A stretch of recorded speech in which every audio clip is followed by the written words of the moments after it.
Donc, comme on a vu les 4 types de patients,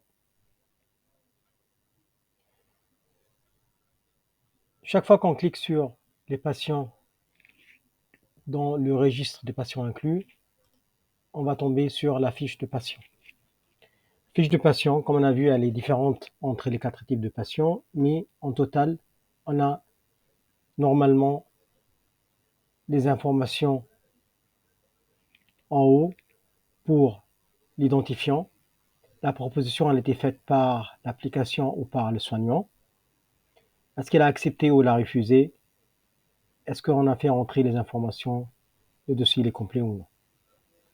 Quand on va là sur cette page, on a le bouton pour supprimer les patients et on peut le supprimer si jamais on s'est trompé et c'était un patient qui était créé par erreur. On a le bouton de traduction qui va ouvrir le traducteur et on va voir comment le traducteur fonctionne. C'est un traducteur vocal ou sur l'interface de soignant, on peut l'utiliser pour communiquer avec le patient. On a 6 autres boutons. Le retour ici, c'est pour revenir la page qui est avant sur le registre.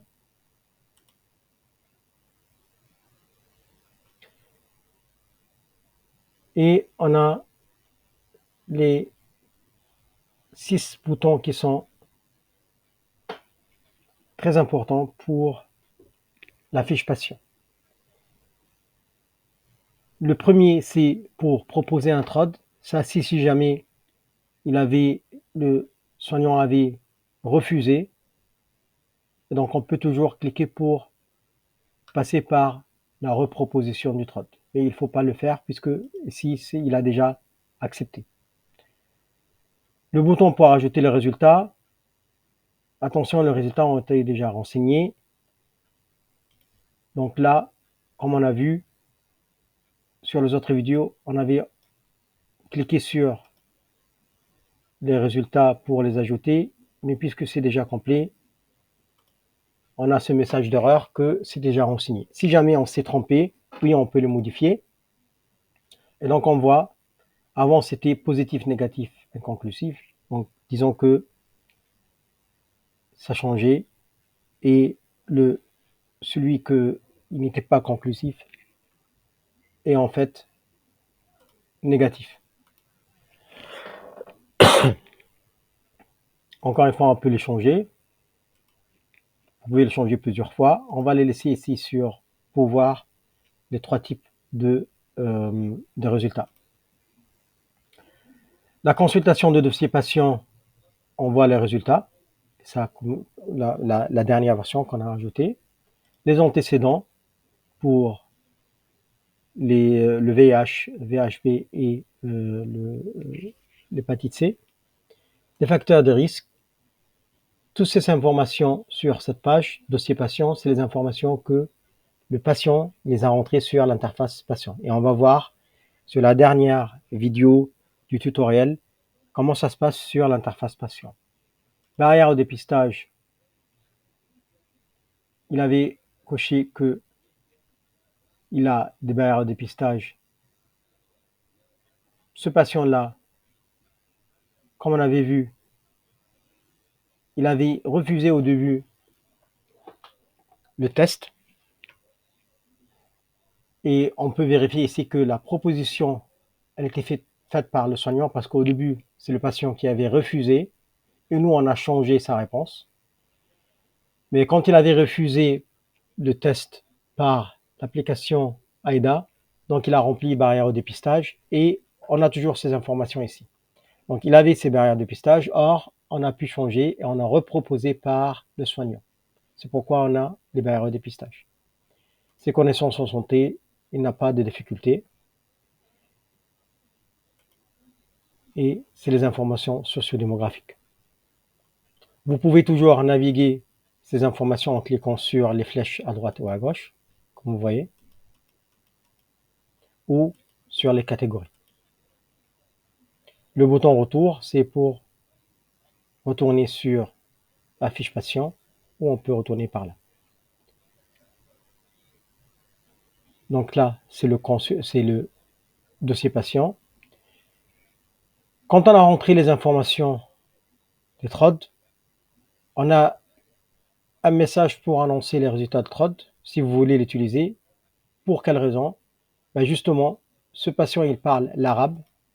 Et donc, si jamais vous voulez lui expliquer, ça veut dire quoi un résultat positif, négatif ou inconclusif, ben vous avez ici les petits messages.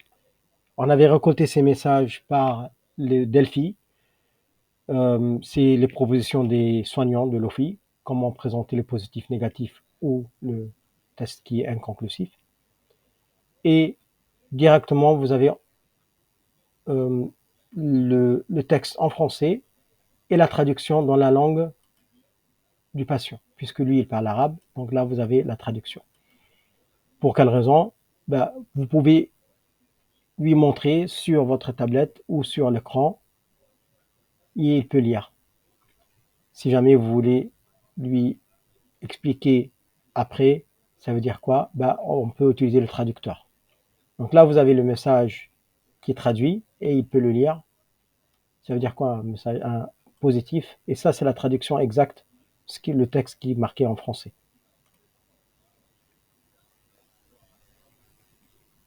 Lire les questions du patient.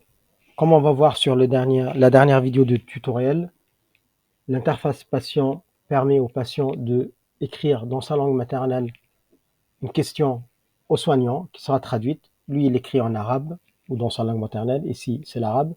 Et elle est traduite en français. Comme ça, vous pouvez la voir directement. Donc là, si vous cliquez ici, j'avais marqué pour ce patient en arabe que en arabe, il avait écrit « J'aimerais arrêter de fumer ». Et là, vous voyez, vous avez déjà la traduction de sa question. Comme ça, vous pouvez commencer à communiquer avec le patient. Et vous avez la question qui était écrite en langue maternelle et vous avez la traduction. Maintenant, la prochaine vidéo, ça sera comment fonctionne le traducteur. Mais avant de terminer sur celle-là, si vous connaissez l'ancien TroDScreen, si jamais vous n'avez pas eu une réponse sur les facteurs de risque, pour une raison ou une autre, que vous allez regarder ici le facteur de risque et il n'y avait rien, et vous voulez encore revenir à l'ancien TROD,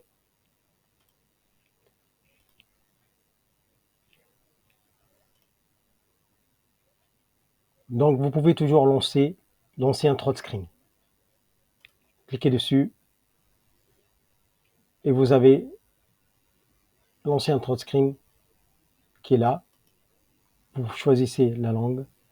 Là, en l'occurrence, c'est des langues qui sont pas les mêmes, pas toutes les langues qu'on a sur l'interface AIDA. On voulait juste garder l'ancienne version de TroDScreen si jamais vous voulez. Il faut juste cliquer si jamais vous allez sur cette page, le bouton de retour pour revenir sur votre application.